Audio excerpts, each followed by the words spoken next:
বিএনপির গণভোটের প্রশ্নে একই দিনে গণভোট হওয়া রাজি হওয়া সঠিক হয়নি, এটা অসাংবিধানিক এবং বড় মাপের অসাংবিধানিক। একটি বড় দল হিসাবে বিএনপি অনেক বিষয়ে ছাড় দিয়েছে। ব্যারিস্টার শামীম হায়দার পাটোয়ারি, জুলাই সনদ নিয়ে আসলে আমরা দীর্ঘদিন ধরে এক ধরনের আলোচনা, ঐকমত্য কমিশনের সাথে দীর্ঘদিন রাজনৈতিক দলগুলোর আলোচনা দেখেছি এবং সেটি আসলে কি হতে যাচ্ছে সেই দিকে সবার নজর ছিল এবং রাজনৈতিক দলগুলো আসলে কোনো না কোনোভাবে আদৌ ঐকমত্যে পৌঁছলো কিনা সেটিও এই জুলাই সনদের মধ্য দিয়ে আসলে প্রকাশ পাবার কথা ছিল। আজকে প্রধান উপদেষ্টার এই জাতির উদ্দেশ্যে দেওয়া ভাষণে জুলাই সনদ নিয়ে আমরা যা শুনতে পেয়েছি, সেই ভাষণের পর থেকে আমরা দেখছি দলগুলোর মধ্যে আসলে এক ধরনের বিভেদ আরও বাড়ছে। কতটুকু আসলে খুশি হয়েছে রাজনৈতিক দলগুলো, কি মনে করছেন আপনি? দেখুন, একটা বড় বিষয় ছিল গণভোট কখন হবে। গণভোট কি জাতীয় নির্বাচনের আগে হবে নাকি সেম ডেতে হবে? আমার ব্যক্তিগত অভিমত, বিএনপির গণভোটের প্রশ্নে একই দিনে গণভোট হওয়া রাজি হওয়া সঠিক হয়নি, এটা অসাংবিধানিক এবং বড় মাপের অসাংবিধানিক।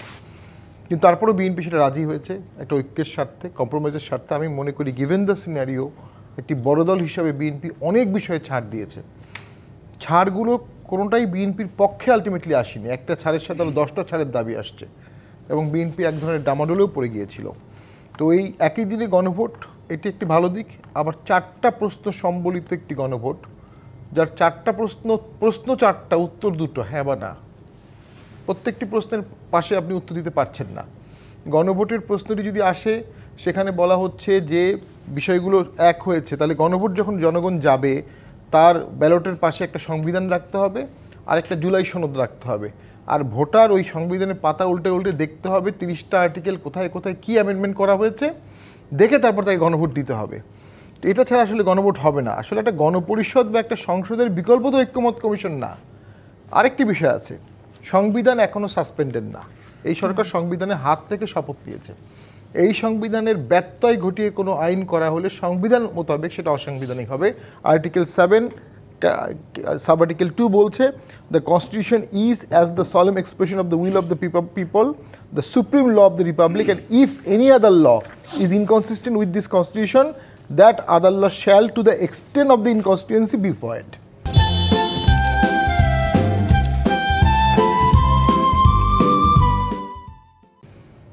এই মুহূর্তে জুলাই সনদ কিন্তু ভয়েড এই সংবিধান অনুযায়ী। আপনি ডক্ট্রিন অফ নেসেসিটি আনতে পারবেন, ডক্ট্রিন অফ ইফেক্টিভ কন্ট্রোল আনতে পারবেন, কিন্তু এই মুহূর্তে নেসেসিটি কি এটা ছিল? আমি মনে করি বিপ্লব পরবর্তী বা আন্দোলন পরবর্তী সময় একটা নেসেসিটি ছিল। এখন তো ঝগড়াঝাটি হচ্ছে, চা খাওয়া হচ্ছে, হাসি ঠাট্টা হচ্ছে, মিডিয়া কনফারেন্স হচ্ছে, ওই আর্জেন্সি বা ওই নেসেসিটি কিন্তু এখন নাই। এখন আপনি বাকি কাজগুলো সাংবিধানিকভাবেই করতে পারতেন। তাহলে আসলে গণভোট এবং জুলাই সনদ নিয়ে সবচেয়ে বেশি আলোচনা চলছে, গণভোটটাও কি এখন সবচাইতে বেশি প্রয়োজন বলে মনে করেন? দেখুন, গণভোটটা প্রয়োজন আপনি যদি সংসদকে বিশ্বাস করেন। সামনের সংসদে আপাতদৃষ্টিতে আন্দোলনে অংশগ্রহণকারী দলের আধিক্য থাকবে। সেই সংসদটি তো আওয়ামী লীগের সংসদ হবে না বা ব্যাপক জাতীয়বাদী সংসদ হবে না। সেই সংসদকে কেন অবিশ্বাস না করে আপনি আগেই সংসদকে বেঁধে রাখলেন?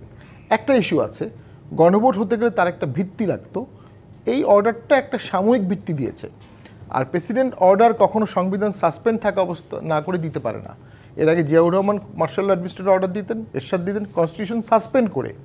কনস্টিটিউশন থাকা অবস্থায় কনস্টিটিউশনের উপরে অর্ডার যখন আপনি দিলেন, তাহলে দুটো কনস্টিটিউশন হলো আমাদের এখন। একটা এই সংবিধান যেটা গণপরিষদ পাশ করেছে, ভোটে পাশ হয়েছে এবং যেটা 60 বছর ধরে ফাংশনিং, 50-55 বছর ধরে। আর একটা সংবিধান শুরু হলো আজকে। তা এখন সবাইকে দুটো জায়গায় হাত দিয়ে শপথ নিতে হবে, এটাও ওটাও। এই কনফিউশনটা খুব এসেনশিয়াল ছিল বলে আমি মনে করি না।